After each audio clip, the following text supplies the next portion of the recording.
Selamat pagi semuanya. Ibadah ini kita buka dalam nama Allah Bapa, Allah Putra, dan Allah Roh Kudus. Mari kita mengambil sikap saat teduh. Saat teduh selesai. Sungguh bersyukur untuk ibadah pada pagi hari ini kita boleh berkumpul kembali bersama-sama di sini. Mari kita angkat sebuah pujian, kita agungkan Tuhan kita. Mari kita ambil sikap berdiri, kita naikkan pujian hormat bagi Allah Bapa.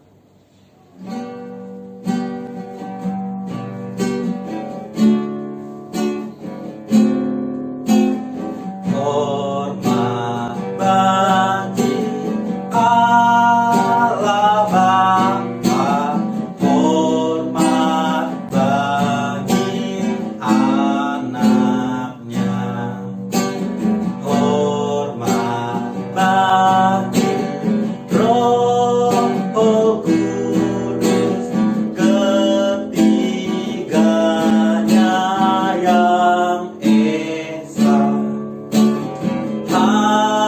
Haleluya, haleluya, ketiganya yang esa. Mari kita tunduk kepala, kita bersatu dalam doa. Tuhan Allah Bapa kami yang sungguh baik, terima kasih untuk pagi yang cerah ini Tuhan. Terima kasih untuk kesempatan yang masih Engkau berikan kepada kami boleh berkumpul secara online untuk ibadah pada pagi hari ini.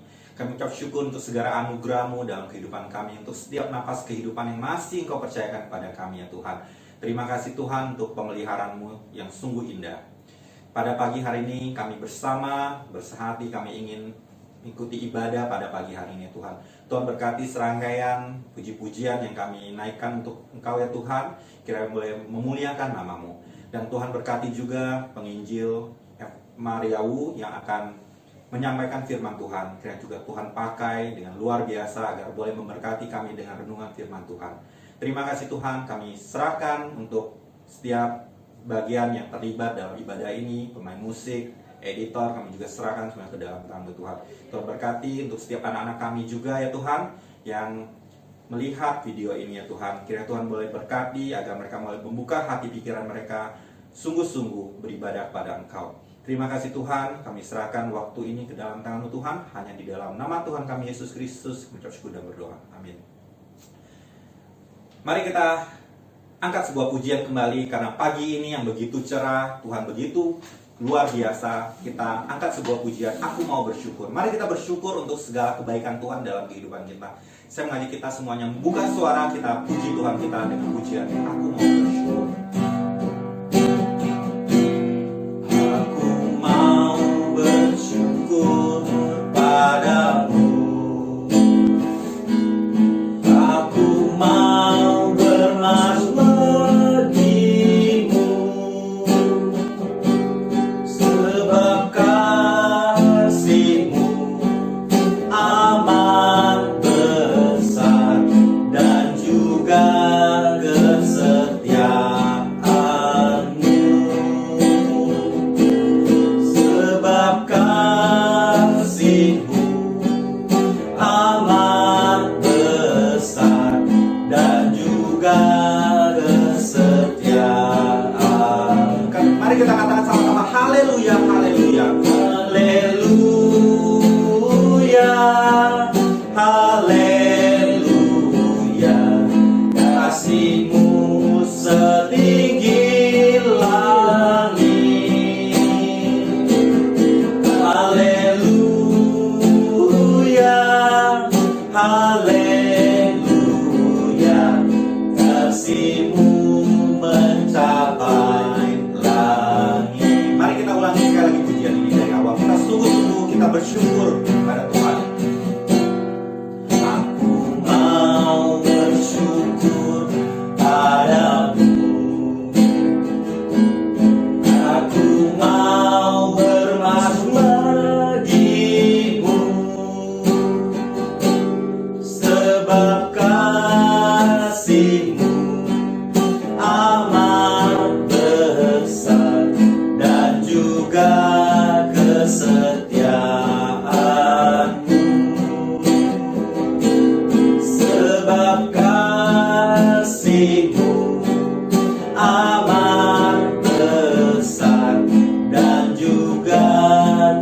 kesetiaan. Haleluya, haleluya, haleluya, haleluya. Setiamu setinggi langit. Haleluya, haleluya. Setiamu mencapai langit. Haleluya, haleluya, haleluya, haleluya. Kasih-Mu setinggi langit. Haleluya, haleluya. Setiamu mencapai langit. Setiamu mencapai langit. Setiamu mencapai langit.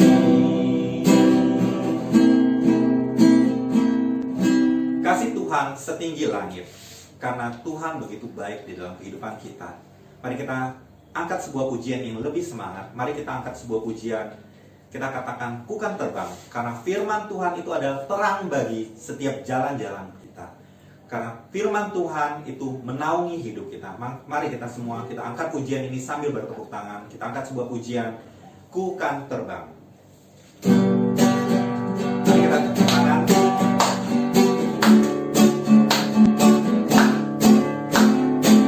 Firman-Mu Tuhan, terang bagi jalanku. Janji-Mu terang bagi jalan-jalanku. Kebenaran-Mu penuhi setiap hari. Ku menantikan-Mu beri kekuatan baru. Katakan sama-sama, bukan terbang. Bukan terbang tinggi di awan. Bersama-Mu dalam kemuliaan. Dalam firman-Mu teguh menopang. Bukan aman dalam-Mu Tuhan. Sekali lagi pujian dari awal. Firman-Mu Tuhan, terang bagi jalanku. Janji-Mu terang bagi jalan-jalanku. Kebenaran-Mu penuhi setiap hari. Ku menantikan-Mu beri kekuatan baru. Bukan terbang, sama-sama. Bukan terbang tinggi di awan. Bersama-Mu dalam kemuliaan. Dalam firman-Mu teguh menopang.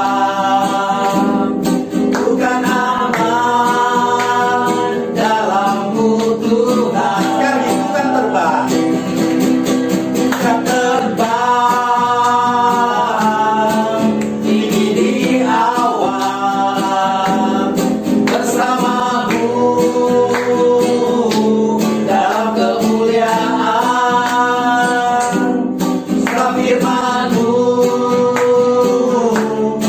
teguh menopang.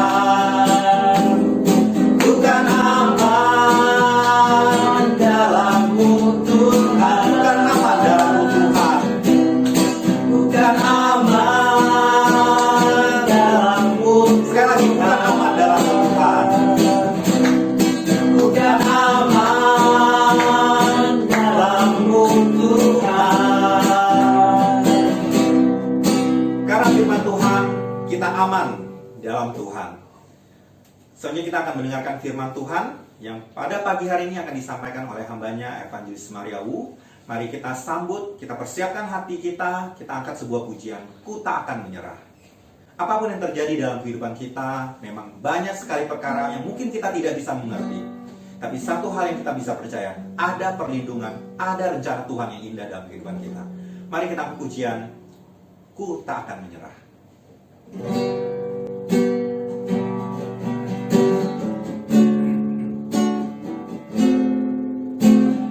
Dalam segala perkara Tuhan punya rencana yang lebih besar dari semua yang terpikirkan. Apapun yang terjadi, apapun yang kau perbuat, tak ada maksud jahat. Sebab itu ku lakukan semua denganmu Tuhan.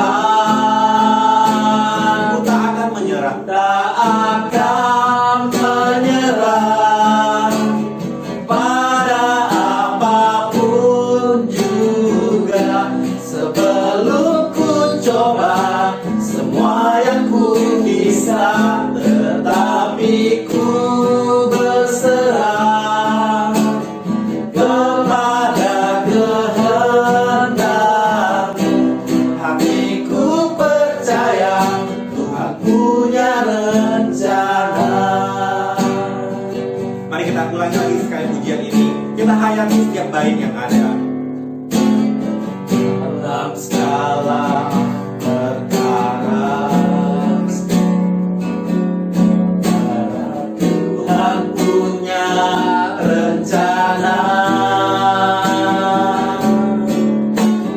yang lebih besar dari semua yang terpikirkan.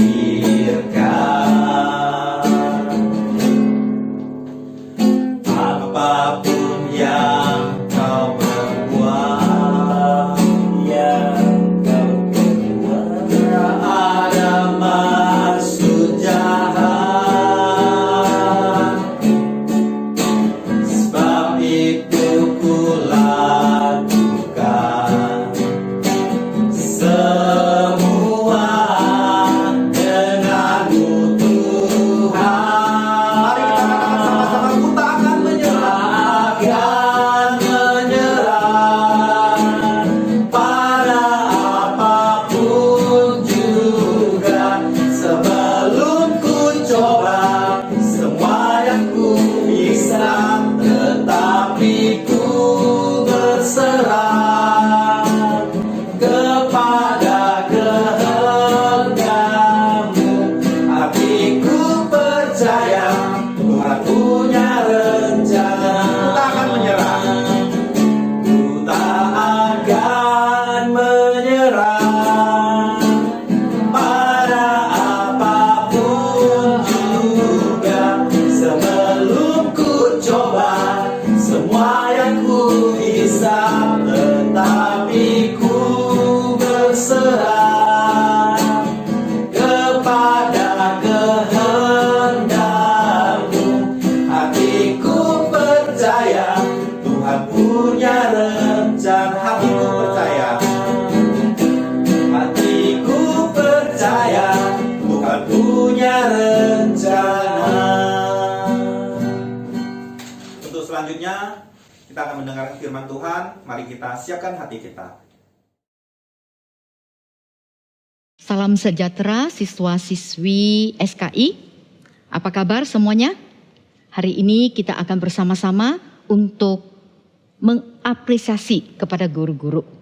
Tema hari ini adalah Guru Inspirasiku. Saya membacakan satu puisi yang sangat menarik. Puisi ini judulnya adalah Sang Inspirator. Tahukah kau adalah inspiratorku. Kau tampak hebat saat mengajar kami di depan kelas. Kau tampak sangat luar biasa hingga diriku merasa sangat kagum. Aku tak pernah menemukan sosok sepertimu di luar sana. Hanya dirimu yang bisa memahami aku, memaklumi sifat nakalku, memaklumi sifat cengengku. Bahkan kau juga selalu sabar mengajarku hingga aku bisa. Iya, seperti itulah caramu menjadi inspirator dalam hidupku. Kini tugasmu sudah usai. Perlu kau tahu, aku ingin menjadi seperti dirimu. Meskipun hal sepele yang kau lakukan, namun dampaknya sangat luar biasa bagi masa depanku. Tak ada bisa yang aku ucapkan untukmu selain rasa bangga karena engkau pernah memberikanku banyak ilmu tentang dunia. Satu puisi yang sungguh amat baik, yang memuja dan juga yang berterima kasih kepada guru yang telah menjadi inspiratornya. Saya mau kita coba mengingat-ingat kembali, siapakah guru yang Anda kagumi atau yang pernah Anda kagumi? Guru favorit Anda. Saya punya guru favoritku, di mana guru itu dia mengunjungi aku ketika aku sakit karena terjatuh di sekolah dan ada satu benjolan besar di dahiku. Saya tidak ingat lagi apa yang dia katakan, tapi saya masih ingat bagaimana dia datang dan itu memberikan satu kehangatan buat saya. Saya juga mengingat ada guru yang mempercayai saya untuk tampil di depan, bercerita di depan para orang tua, para pemimpin-pemimpin yayasan, dan juga para murid sekalian. Waktu itu saya masih sangat kecil, tapi dia memberikan dorongan kepada saya sehingga saya berani tampil di depan. Saya juga mengingat satu guru yang mengajak kami ke rumah dia. Dia mengajak kami santai-santai, bercerita ria, dan juga sharing ini itu di rumah dia. Makanannya begitu enak dan juga begitu ramah. Saya merasa begitu dekat dengan guru itu. Namun mungkin juga Anda akan mengingat guru yang Anda tidak sukai. Ya, mengapa ya kita tidak menyukai guru-guru tertentu? Ya, bisa jadi karena kita ini nakal lalu ditegur ya. Ataupun pernah dimarah, ataupun pernah dirotan. Ya, itu membuat kita merasa jengkel. Namun kalau kita mau ingat kembali, sebenarnya guru-guru seperti itu mereka melakukan apapun demi kebaikan kita, bukan? Ya, mereka mau mengoreksi kita. Saya ingat waktu saya kecil, saya dipercaya menjadi kepala pengawas dari para siswa-siswi. Saya begitu sombong dan salah satu guru dia mengingatkan saya dan menasihati saya. Meskipun saya tidak senang waktu itu, tapi nasihatnya dan peringatannya itu sangat berharga buat saya. Nah, kalau kita melihat di firman Tuhan, kita menemui satu guru agung, yaitu Yesus. Yesus dia bukan hanya mengajar, tetapi dia juga melakukan apa yang diajarnya. Ya, tentu saja kita mengatakan karena dia adalah Allah. Dia mampu dan dia bisa melakukan itu. Tapi bukan hanya itu. Sebenarnya Yesus dia membatasi diri di dalam daging. Dengan kata lain, dia bisa melakukan lebih. Namun demi manusia, dia melakukan sesuai dengan level manusia. Sesuai dengan pemahaman manusia. Maka apa yang dia ajar itu pasti difahami. Apa yang dia katakan itu pasti dapat dimengerti. Itu hebatnya Yesus, guru agung kita. Dan bukan hanya itu. Apa yang diajarkan itulah yang dia lakukan. Maka orang Farisi, ahli Taurat, pemimpin-pemimpin agama pada waktu itu mereka itu tidak menemukan suatu celah apapun pada Yesus. Mereka mau menjatuhkan dia, mereka mau mencari kesalahannya, tetapi mereka sama sekali tidak mendapatkan. Karena Yesus dia melakukan apa yang diajarkan. Berarti hidupnya adalah satu lesson. Hidupnya sendiri adalah satu pengajaran. Walaupun dia tidak berkata-kata, tetapi hidupnya telah memberitahukan apa itu kebenaran, memberitahukan apa itu baik, apa itu jahat. Nah, para murid Yesus juga meneladani Yesus menjadi guru yang baik. Nah, maka kita mau membaca 2 bagian firman Tuhan. Firman Tuhan ini ditulis oleh murid Yesus, di mana mereka telah meneladani guru agung ini dan mereka juga belajar menjadi guru yang baik. Ayat yang pertama adalah di 1 Timotius pasal 5 ayat 17 sampai 18. Saya akan membacakan. Penatua-penatua yang baik pimpinannya patut dihormati 2 kali lipat, terutama mereka yang dengan jerih payah berkhotbah dan mengajar.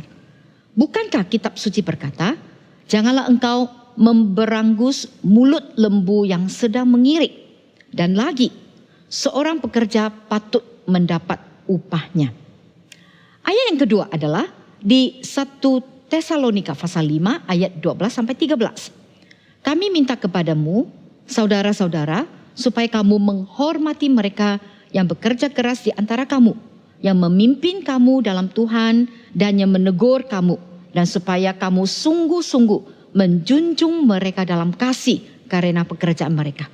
Hiduplah selalu dalam damai seorang dengan yang lain. Ayat yang pertama yaitu 1 Timotius pasal 5 ayat 17 sampai 18 dikatakan bahwa mereka yang pimpin kita itu patut dihormati 2 kali lipat. Tahu nggak? Patut dihormati di dalam bahasa Yunani yaitu asioteme. Apa artinya?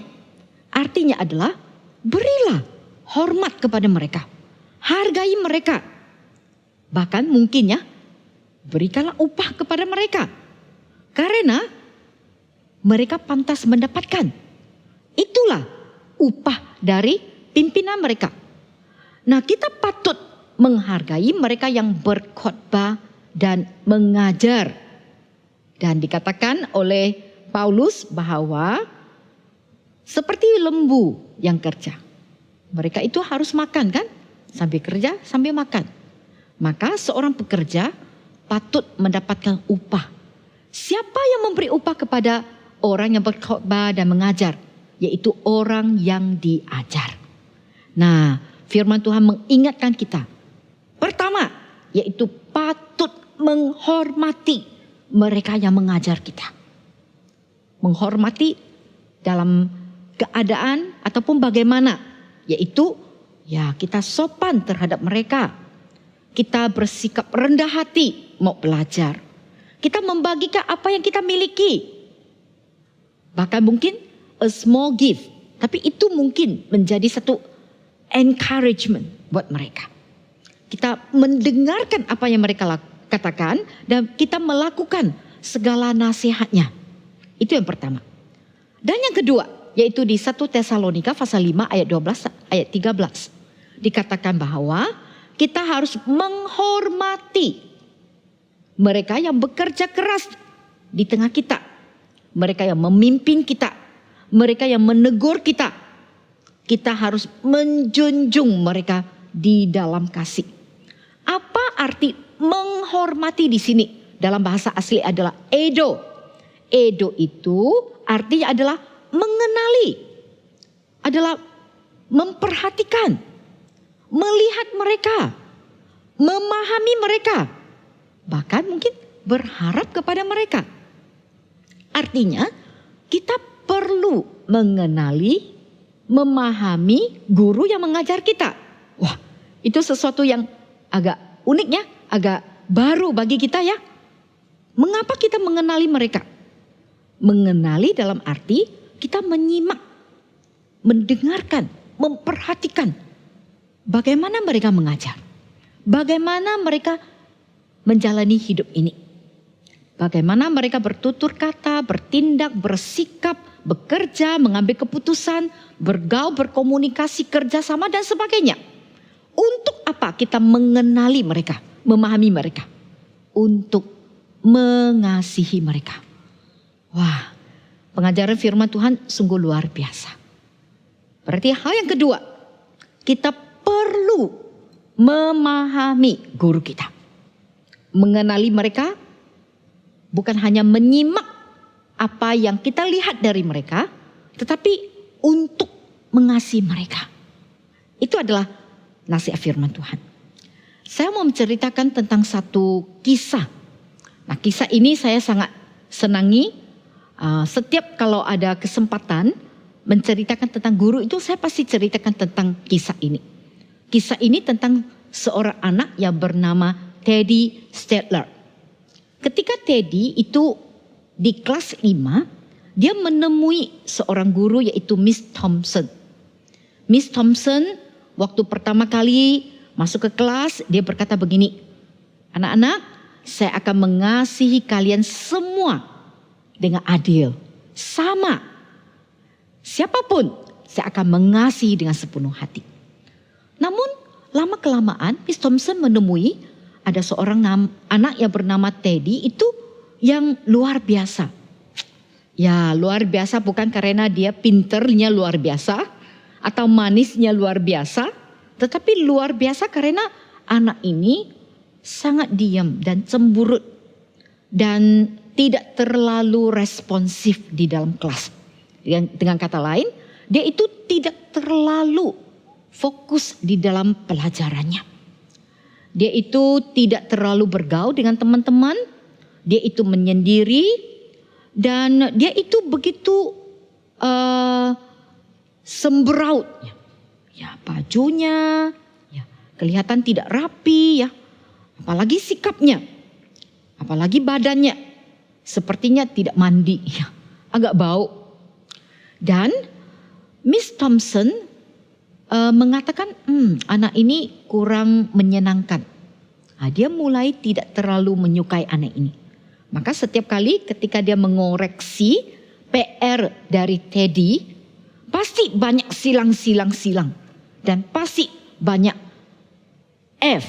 fail di atas kertas si Teddy. Nah, Miss Thompson itu dia perlu membaca kembali sejarah-sejarah anak-anak di dalam kelasnya.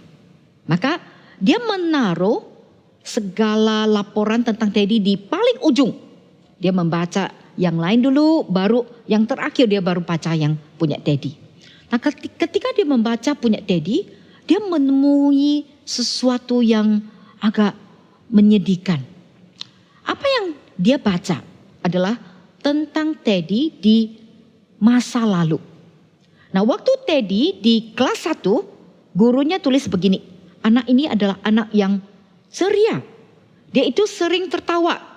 Dia mengerjakan PR-nya dengan sangat rapi dan bersikap ramah.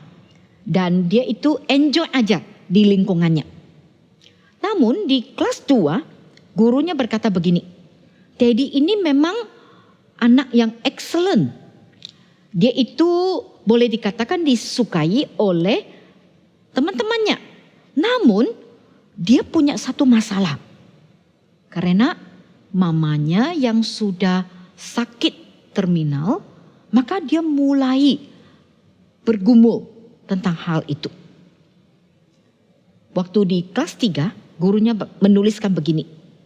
Mamanya meninggal dunia.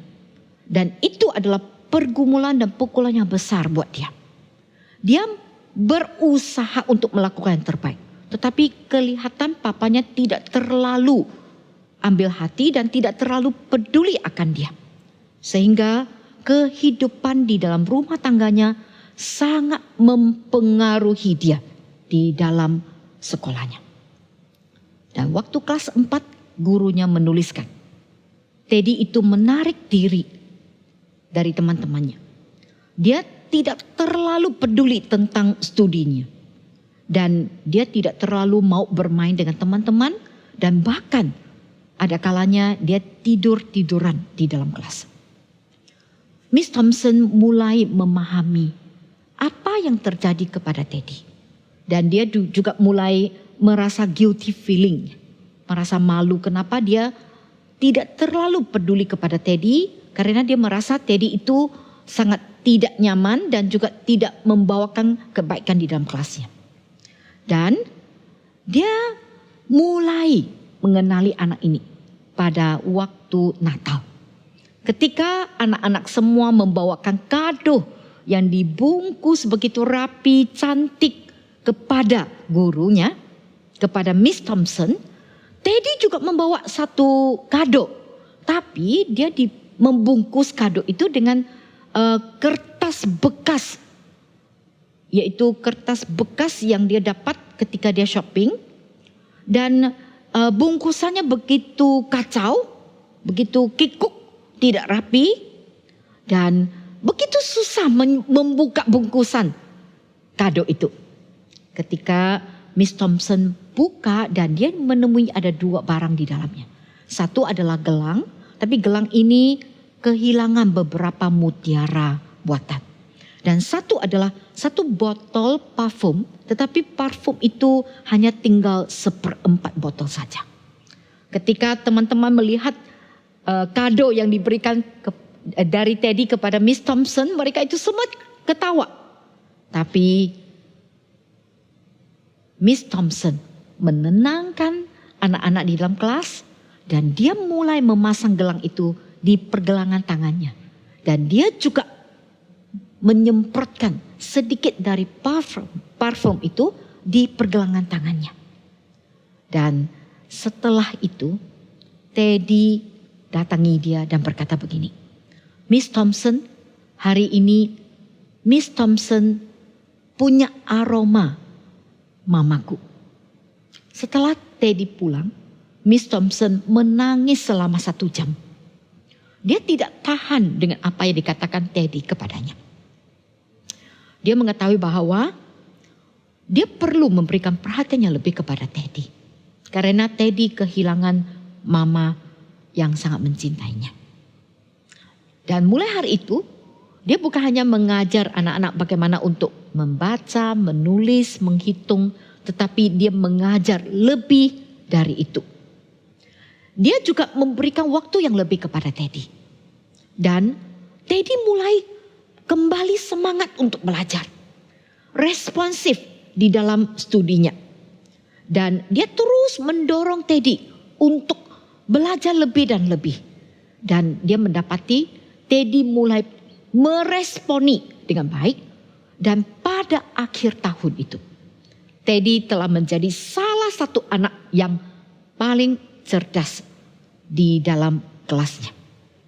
Dan Teddy adalah anak kesayangan Miss Thompson. Meskipun pada awalnya dia mengatakan dia mengasihi mereka itu sama saja.